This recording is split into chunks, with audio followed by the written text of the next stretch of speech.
Hey, clean my car, will ya? It'd be embarrassing to show the relatives a dirty car, right? The whole thing started with such words from my husband. The day before the memorial service at my in-laws, I was ordered to clean the car. If he thought it was embarrassing, he should have done it himself since he was off work. I sighed in dismay, as he always pushes the troublesome tasks onto me while he takes it easy. Reluctantly starting to clean the car's interior, I stumbled upon something unbelievable. A woman's earrings and filled out divorce papers and marriage application form. Of course, none of them were mine. The name written on the marriage document was unknown to me. It was his mistress's name. My husband was having an affair. My head went blank for a moment, but then I smirked at the corner of my mouth. How kind of him to leave such essential information. A chuckle escaped, echoing inside the car. It was interrupted by the vibration of the smartphone in my pocket. The screen showed a message from Tom's mother, Susan. I placed the documents on the seat, and instead of replying, I called her directly. My name is Michelle, 33 years old. I'm a working housewife living with my husband, Tom, who is a year older than me and whom I married 4 years ago. His family runs a general store, and I usually help out while working part-time at a nearby supermarket. Tom doesn't work at the store but is in sales at a major corporation. A general store, huh? I bet it doesn't make much money. I don't feel like taking over a shop like that. He says such things, showing his dislike for the store. I don't work at the general store every day, but I like it there, and it bothers me whenever he belittles it. Thanks for always helping out, Michelle. You're really a lifesaver. Every time I go to help, my in-laws always express their gratitude warmly. I liked both their personalities and the warm atmosphere of the store. It wasn't just his belittling of the store. There were other things about Tom I wished he would change. We moved to a suburban house when our daughter Emily was born, but he uses his job as an excuse and hardly participates in household chores and childcare. And I work too. Sorry, Tom, I can't step away right now. Can you go shopping for me? When I was busy with Emily and asked him on his day off, he would always make a face as if he didn't want to. He would be lying on the sofa, messing with his smartphone, seemingly free. What? Of course not. I'm tired from work. Let me rest on my day off. Then, can you watch her while I go out? He nodded reluctantly, so I left Emily with him and went shopping. Our house is in a location with poor public transport, so having a car is essential. Thus, I own a compact car, while Tom has a larger family car. However, it's rare for the three of us to go out in the car together. Tom doesn't like going out with us, and most of the time, it ends up being just Emily and me. Even if I ask him to help a bit more with the household and child care, he brushes it off. One day, after repeating such things, I got a message from Susan. It was about soon holding the memorial service for my husband's grandfather. I generally made it a point to attend gatherings at my in-laws. I wanted to show my face as much as possible for my in-laws, who I owe much to, and it wasn't hard because many of the relatives are kind. While we were heading to my in-laws' house in Tom's car to discuss this, I felt a slight discomfort.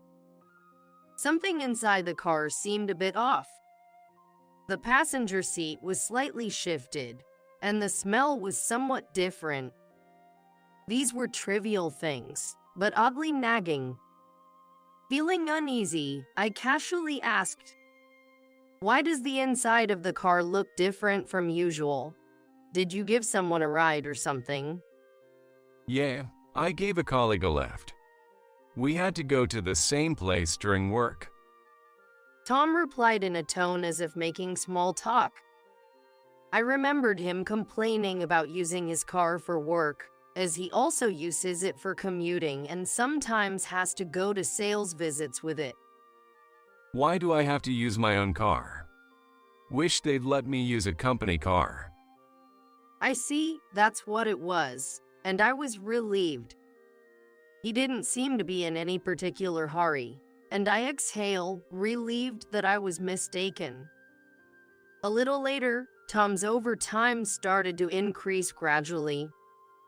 He used to come home by 7 p.m., as his regular off was at 6, but it became more common for him to return after 9, sometimes even past 10 or 11. Maybe because of the fatigue, his face looked sullen when he came home, almost as if he was radiating a "don't talk to me" vibe.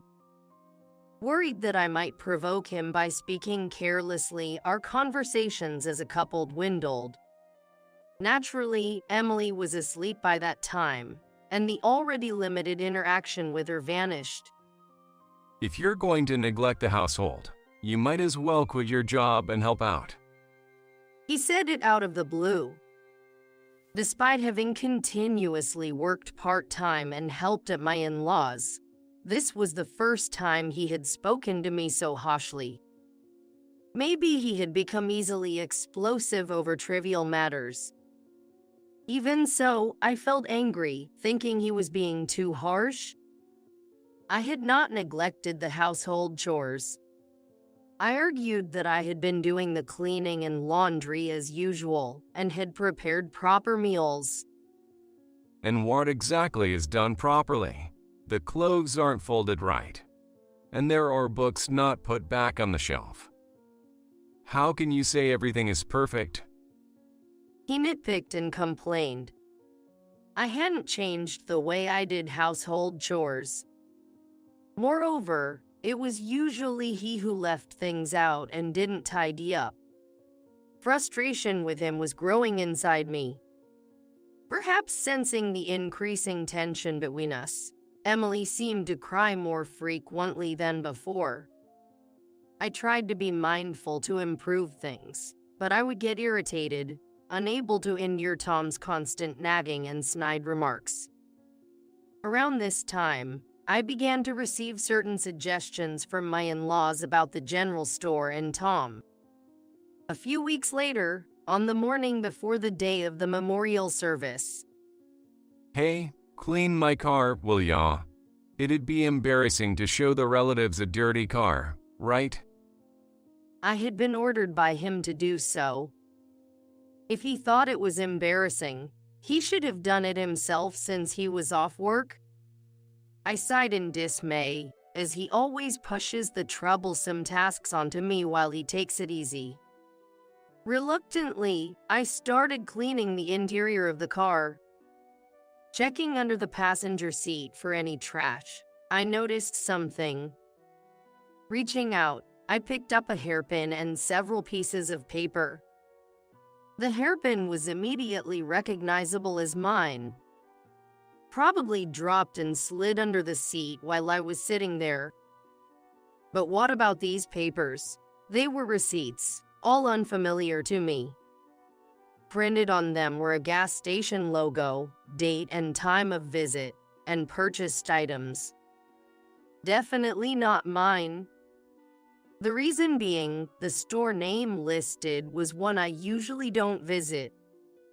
It might be around the area where Tom goes for work. Slightly puzzled, I decided to continue cleaning. This time I looked under the driver's seat, and again something had fallen out. I picked it up and found it to be a pair of sparkling earrings. I don't usually wear jewelry. I thought that a pair of earrings shaking in my arms would attract Emily's interest, and she would pull them away. Besides, I could not rule out the possibility that Emily might accidentally ingest the earrings if she dropped them somewhere in the house. That is why I did not have many accessories in the first place. Even if I did, it would only be in a drawer where Emily could not reach it. So who owns the things in my hands now?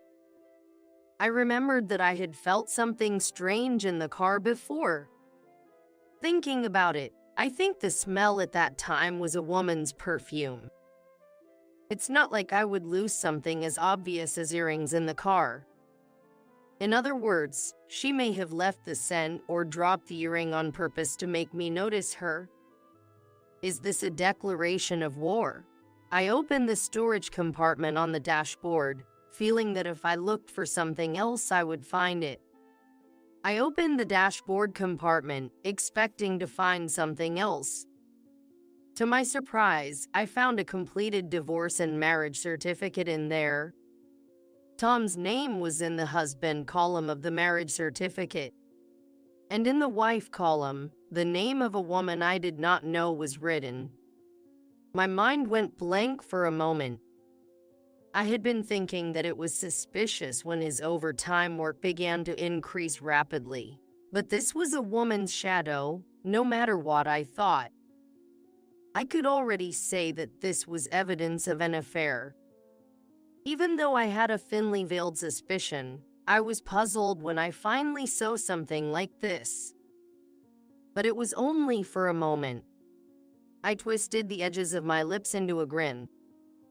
How kind of them to go out of their way to tell me their names and other necessary information. And I can't help but laugh at Tom's dumbness. I don't know if he didn't even consider the possibility that I might open the storage. But why did he do it in such a way as to give me the evidence? A giggle leaks out and echoes through the car. It is interrupted by the vibrating sound of the smartphone in my pocket. Displayed on the screen was a message from Susan. I placed the file on the seat, and instead of replying, I called her directly. Go, Michelle, what's wrong? Is there something you want to check? Yes, it's not about the memorial service. It's about Tom. At my serious tone, I heard Susan gasp. Telling the kind-hearted Susan about her son's affair might hurt her, but it was something that needed to be said. I told her about finding the divorce and marriage documents in the car. Michelle, can you come here in Tom's car right away? After a few seconds of silence, Susan murmured in a resolute tone. Tom had fallen asleep after ordering me to clean the car, so now was my chance. I went back inside, got Emily ready, and left the house. Upon arriving at my in-laws, my husband's parents greeted me with smiles. But their expressions were slightly strained, seemingly hiding their shock about their son's affair. As I was ushered into the living room, I laid out the evidence I found in the car on the table. Receipts, hearings, and the divorce and marriage documents. As the table filled up, their eyes widened more and more. Have you checked the dash cam? Maybe there's something recorded on it. Encouraged by my father-in-law, James, I decided to go back to the car to check. The recorder was designed to capture not only the front view during driving, but also the interior of the car. Pressing the play button, hoping to see the face of the mistress, my heart was pounding fast. I had mixed feelings of wanting and not wanting to check. However, regardless of what was on my mind, the images began to flow. Not only the image of his lover, but also the scene of the act in progress was recorded on the screen. My in-laws were completely appalled, looking away from the screen or closing their eyes tightly in disgust. So it is true. James muttered. I immediately stopped the video, as playing it all the time seemed to make me sick too. I'm really sorry for what our son has done. You should divorce him. He's no good. Despite being entirely blameless, my in-laws bowed deeply, apologizing. They had suspected something off about Tom all along. In fact, the two of us were thinking of closing the restaurant around the time we got married.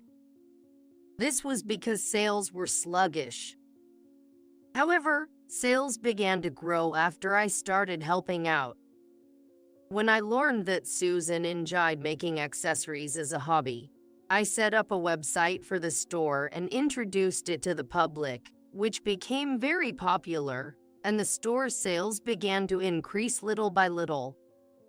4 years later, things were going well, and my parents-in-law decided to leave me in charge of the store and go behind the scenes. They discussed this with Tom when he came home late. The in-laws had been conducting various investigations for the procedure and learned of Tom's infidelity. The recorder alone would have been enough evidence, but we were able to gather various other items as well. Now I could get a divorce on his behalf. Feel free to demand alimony from him. I decided to divorce on the spot. And since I also had the divorce papers just in time, I finished filling out my part of the form and went to submit it. Of course, the fact that Tom and his adulterer had also filled out the marriage certificate means that they had originally intended to divorce me and be together right away. After completing the filing, I also contacted my own parents and explained the situation. Michelle, are you okay? I couldn't allow them to hurt our precious daughter. They were both concerned and furious with Tom for having an affair. They also told me to take Emily and come back to my parents' house. The next day, I received a phone call from Tom. I could easily imagine that it was probably an angry call from him for not attending a memorial service at his parents-in-law's house on that day. Hey, where are you? Why didn't you attend the memorial service? As expected, Tom yells at me as soon as the call is initiated. It was so loud that I even heard a crackling sound. But I was not intimidated by it and answered in a matter-of-fact manner. Why? Because I'm no longer your family, so I don't need to be there, right? Plus, James and Susan should know about this. Huh? What are you talking about? Don't joke around. It made no sense. At that moment, he raised his voice again. You're the one joking. James must have been nearby and heard the conversation, as his scolding voice came through the phone. Susan seemed to be there too, as her voice could also be heard. Do you even understand how much you've been tormenting Michelle? For her sake, you should divorce quickly and set her free. At the mention of torment, realizing his affair was exposed, his previously bold voice changed to one of panic. Hey, sorry, I don't want to divorce. Please.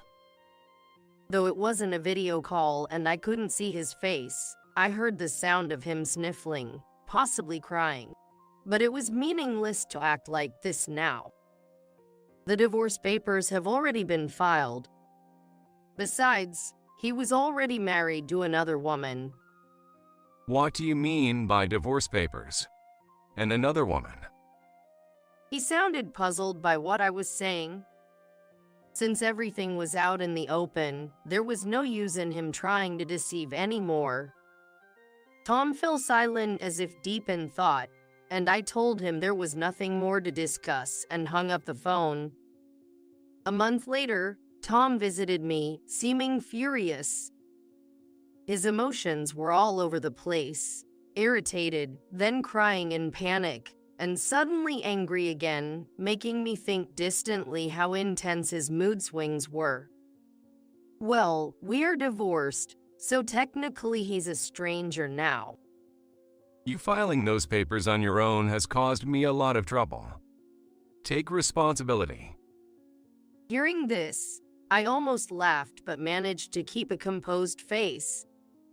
In fact, when I checked the dash cam, I saw Tom and his mistress, Marissa, joking around and filling out the divorce and marriage documents. So, make sure you dispose of these properly. Sure, I got it. Marissa had pretended to throw away the marriage document, but when Tom was not around, she secretly stashed it in the dashboard. From the investigation into Tom's conduct, it turned out Marissa was a coworker, already divorced, and wanting to remarry him, so she deliberately left the papers to provoke me. It was just your mistress's provocation, I said in a cold voice, and he bit his lip, looking frustrated. He probably hadn't planned on staying with Marissa in the long run. His instruction to dispose of the marriage application form conveyed that much. Oh, and about the house mortgage. He looked puzzled, wondering how we had gone from discussing the affair to the house.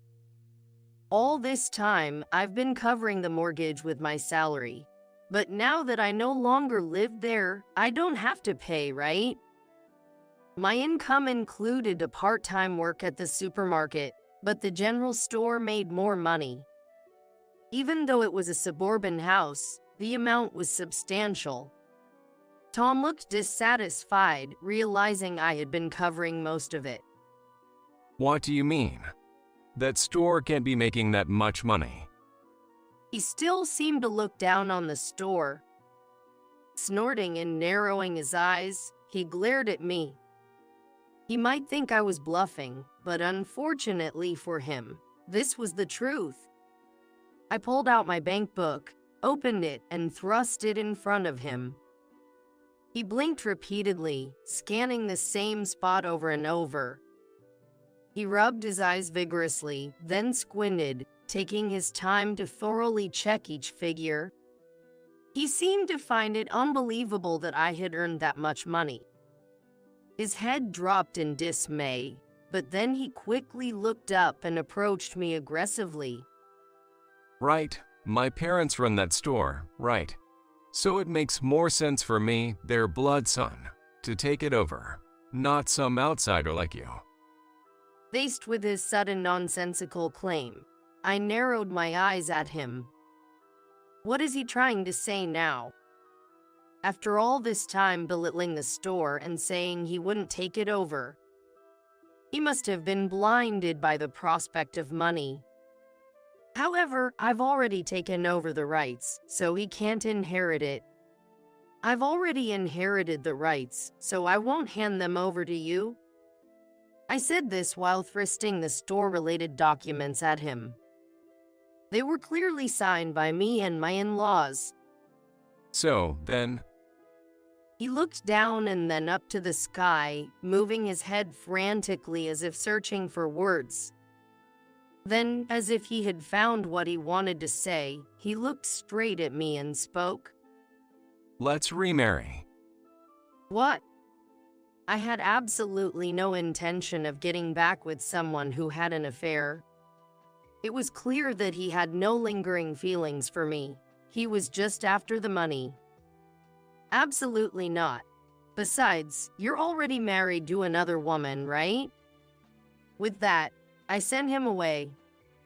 Remembering that I had filed the marriage application form, he knelt on the ground as if in despair and groaned. Thanks to the evidence from the infidelity investigation and the dash cam provided by my in-laws, I was able to proceed advantageously and received a significant amount of alimony. Of course, I also claimed child support for Emily.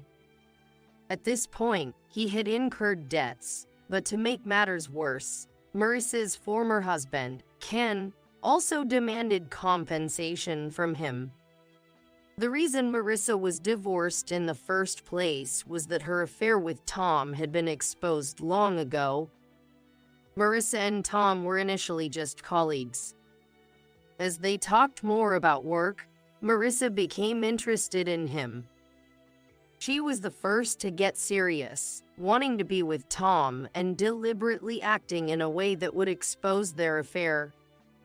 However, unlike my case, She did not leave any physical evidence, so the other party was not identified. I handed the evidence I collected to Ken, enabling him to claim alimony. Tom was forced into a debt-ridden life. Although he had a salary from a major corporation, it wasn't enough to cover everything. He had to repay the debt little by little while working, unable to spend on clothing or hobbies. Marissa was also claimed for compensation by me and Ken, plunging her into despair. Without money, the two of them lived in a cheap apartment, constantly fighting. It's your fault we got caught. Why did you deliberately leave evidences? Unable to rebut, Marissa would just sulk and lash out at things. Their shouting could be heard through the thin apartment walls, and they lived under the scornful gaze of other residents. Meanwhile, I was living a busy but fulfilling life, actively managing a general store. James helped with business consulting, and Susan dedicated herself to crafting. Susan recently started a craft workshop in a corner of the general store, which has been very successful. I am sure the store will continue to grow.